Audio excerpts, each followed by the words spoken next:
31st 12 वाजल्यानंतर मनवतात, पण आमच्या घरी आमचं 31st आई आमचं सेलिब्रेट करणार आहेत.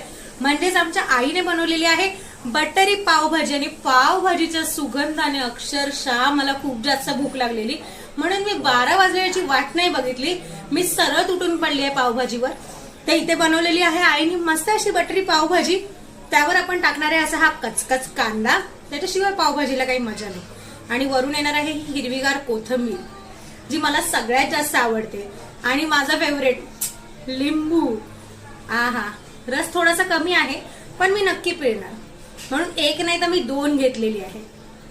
हे पण पिळून बघूया. इथे लिंबाचा रस आलेला आहे मस्तपैकी. आणि आपण आता टेस्ट करून बघूया की कशी झाली आहे ती पावभाजी. वा वा. इथे हा आपला पहिला बाईट आहे पावभाजीचा.